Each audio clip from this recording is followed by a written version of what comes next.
if you're an agency owner and you're looking to grow your agency, the actual thing you need to be doing is actually looking at client retention and upsells rather than looking on bringing on new clients. Your key to growth is actually in your client retention and building more meaningful strategic relationships with your clients. And I want to talk to you in this video today about how you can actually go about doing that.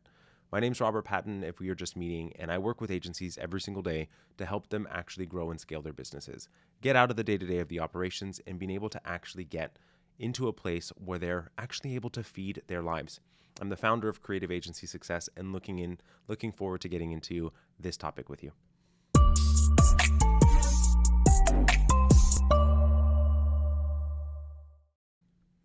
All right, so how do you actually go about building more meaningful relationships with your clients? I want you to think about any relationship to start with anyone in your life. The way that you actually go about doing this is actually letting someone actually see that they are known, that they are heard, they're seen, and that they're cared about. And making sure that ultimately you're in a place where they're actually adding on to your life, right? That you're able to do some of the best work of your life, working with your favorite people, and actually being able to be in a place that's providing to their lives as well. So the first thing I want you to be thinking about is, how do you actually want your client relationships to be? And some of you really enjoy being in a project-oriented agency, and that absolutely is okay. It is a bit of a harder life in growth for your agency because you're constantly having to replace clients. But if you're actually looking forward to having more longer-term relationships, more deep, meaningful relationships, and looking at more retainer-like, even if it's not your traditional retainer where it's a monthly fee month to month, but more where you're working on one project to the next, having that long-term relationship really allows for agencies to be able to grow. So the first step that I want you to be thinking about here is kind of like weeding the garden, making sure that you're working with people that are respectful. Your clients are ultimately actually see you as an advisor and not just a pair of hands.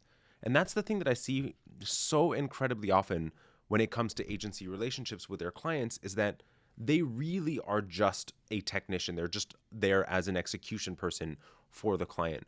In fact, the vast majority of brands actually see their agency as purely execution. There was an article in Ad Age not too long ago talking about the fact that the vast majority of brands not only see their agencies this way, but that is the number one complaint that they actually have with their agencies. So making sure that you're actually going through and working with people that actually are not only adding to your life, but also you are actually trusted advisor to them. And if you haven't been positioning yourself to that, then we actually need to talk about how you're going to adjust the relationship. And the first way you actually go about doing that is actually starting to give them some strategic advice. This is counter to probably every single piece of advice that you've ever been given. And that in order for you to do this, the vast majority of people would suggest to you that you need to first charge for it in order to be able to do it. And largely, I agree that you should be paid for your time. The thing that I'm going to say to you is actually increase the cadence by which you're actually speaking with your client and give them little strategic advice here and there throughout the actual engagement of, have you considered this? Have you thought about this? And actually have conversations about their wider and larger goals so that you can actually give them some advice about how they can actually get there. Super important to actually being able to have that relationship is first start to see, for them to be able to change the way that they see you in the first place. And in order to do that, you need to actually start to engage with them in that manner. Now, obviously, not every single one of your existing clients are going to be that Class A client. They may not even want that strategic partner. They may not want to have that longer term relationship. And it's up to you what you decide you want to do with them. But if you're wanting to actually let them go, one of the easiest and best ways to go about doing that is first replacing the revenue anywhere between 2 to 4 times the amount of revenue of that client, and then ultimately letting them go. But make sure that you let them go in such a way that doesn't burn bridges. And largely, one of the best ways to go about doing this is letting them know that you've made a bit of a shift at the agency. And for their better interest, you were thinking that it made more sense for them to work with someone else. You've already have a list of a couple agencies that are in this specific space, and that here's sort of the reason why we are not the best agency to serve you anymore. And just let them know that. And ultimately, they're going to want to work with someone that is a good fit for them and allow for them to actually ultimately have the success. And now here's the piece that I wanted to talk largely about. I wanted to make sure that we set the playing field of where you ultimately need to be thinking about for clients day to day. The piece here now is, how do you actually retain them? And here's a couple of things that I want you to be thinking about. The first step is actually how you actually build that relationship at the very beginning. How do you actually build a meaningful relationship with your client from day one? And the best way to go about doing it, and there's loads of examples of tons of brands that do this in a really meaningful and phenomenal way, but how do you make that client actually kind of feel like they had that red carpet welcome, right? Where the moment that they're signing an agreement, you send them a welcome video, you show your team and the excitement that they actually have, you're onboarding them quickly, you're having meaningful communication with them, they really feel seen and heard. And there's lots of little things that you can be doing throughout that relationship too. One of my favorites that I've actually seen from a client is that when they actually launch a brand, they celebrate that new brand with the client. And so little things like printing their logo on cupcakes and sending it to their office for the entire office to celebrate the launch of their new brand into the public, be it a website or making some adjustments in the collateral, but ultimately as that brand launches, to make them feel excited about working with you.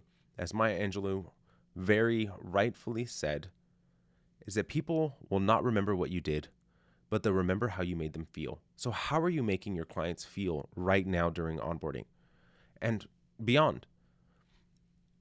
So I want you to think about how your client experiences your agency right now as they're being onboarded, when they first get exposed to you, right?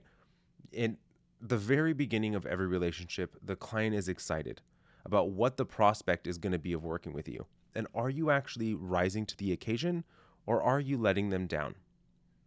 No one can answer that but you, and well, maybe your past clients, but I want you to be thinking about that. And how do you actually make them feel, continue to extend that excitement, that elation that they have when they first sign on the dotted line to work with you? And then on an ongoing basis, you actually continue to be that strategic partner with them. There's so many instances where I see agencies leaving loads of opportunity on the table, not only for themselves, but also for their clients too, by not actually suggesting what types of things they would be able to do that would help them accomplish their goals. And largely, I think that it's an agency responsibility for you to offer the services that your client needs that's going to help them accomplish their goal. And if you're not doing that today, you're not only leaving opportunity on the table for yourself, but you're also leaving the opportunity on the table for your client, because you're not helping them accomplish their goals, which I think is paramount for both of you. So give them a little bit of more strategic conversation, maybe have it quarterly or monthly, about what are your goals. Want to make sure that we have an understanding of where you're looking to take your business. Here's where you were when we first met. Here's where you are today. Here's where we understand your goals to be. And then largely just give them advice. And once you have that understanding of where they're looking to go, you then give them advice about a couple of things that they could be doing to further their progress towards that goal. Largely, my suggestion is 70% things that your agency can do, 30% things that you can't, so that it doesn't actually feel like a pitch throughout the entire thing. So do me a favor, really look at how many clients you currently are losing every single month or every single year. Now, if you kept a fraction of them, call them 1 out of 3, how much more revenue would you actually have in your business today? I would fair to wager quite a significant amount. Switching your mindset, and it's so much cheaper, as they say, so much cheaper to keep a client than it is to acquire a new one. Keep your existing relationships, extend those relationships. You and your agency will be better off for it.